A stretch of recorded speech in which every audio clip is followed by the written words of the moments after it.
Hi and welcome to Hansoft. My name is Ebba, and in this video I want to show you how Hansoft can help software development teams becoming more productive. Let's start by logging in with Programmer David's account. So, Programmer David is mostly going to work from his to-do list. This to-do list is exactly what it sounds like. It's an always up-to-date list of all the tasks and bugs that have been assigned to Programmer David. From this page, he will always get a real simple overview of what's expected from him. When Programmer David is done with this task, he will set it to complete, and maybe he'll also add a comment.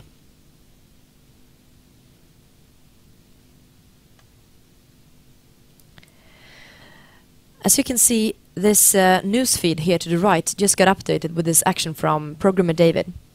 So now everyone will know that he is done with this. From this newsfeed, he can keep track of the things that are happening within his team or project. And if he sees something that he wants to react to, he can start a chat with this person who posted this.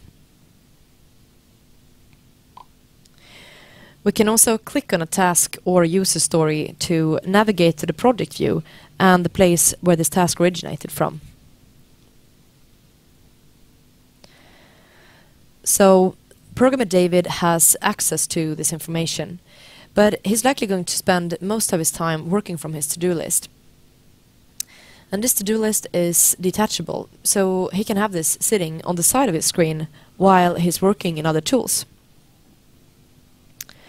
Projects can look very different in Hansoft, and we're just going to spend a second to look at some examples. But let me start by just changing the account to Manager Bill instead. Here we have an example of a small agile project. We're looking at the sprint backlog, which we can choose to see in this hierarchical way, but we can also see this in a prioritized way. So in this view, we can reprioritize by just dragging and dropping these items in this list. We can also choose to look at this in a board view, and in here we can zoom in and zoom out of these user stories. We can assign the stories to different team members in the sprint and indicate progress of the user stories by just dragging and dropping them here from not done to in progress, for example.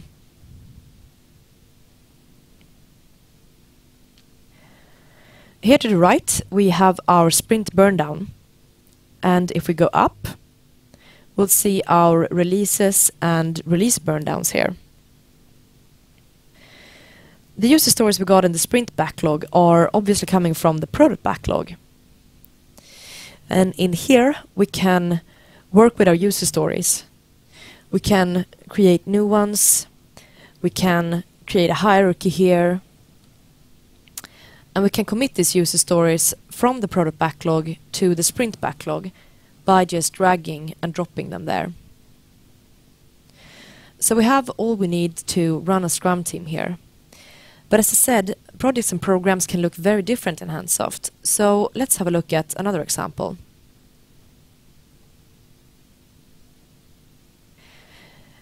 In this project, you have a team here working with agile methods, just like the one we previously looked at. But if we scroll down, we have another team here working in classical scheduling. This is just as easy to manage as any other method in Hansoft. Some of our customers are running pretty large programs where many teams are working in parallel, delivering to the same releases. So let's have a look at that can be set up.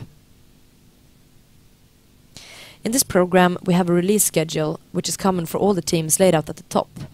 And if we move down here, we can see that we have several Scrum teams working in parallel.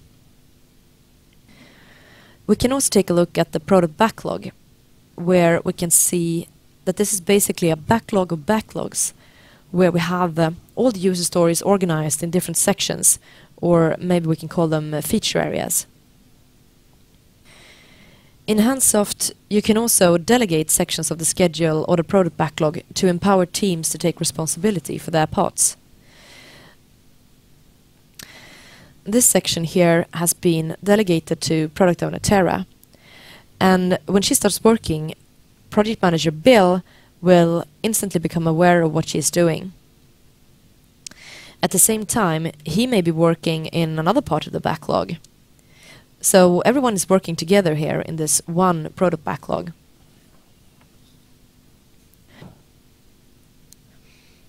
Some of our customers like to display Hansoft on a screen in a conference setting.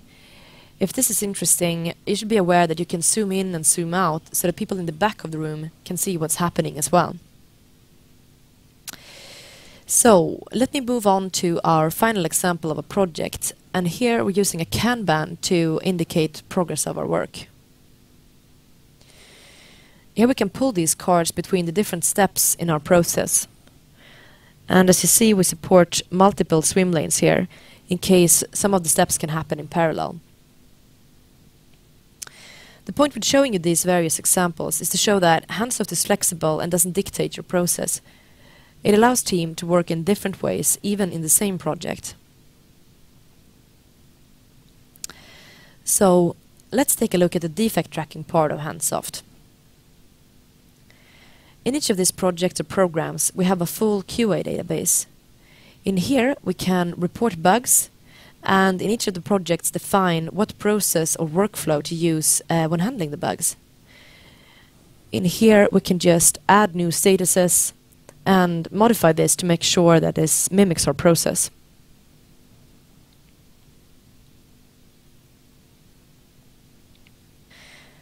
We also have a portfolio perspective in Hansoft.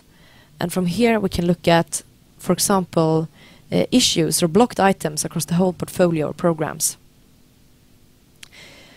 We also have something called portfolio allocations.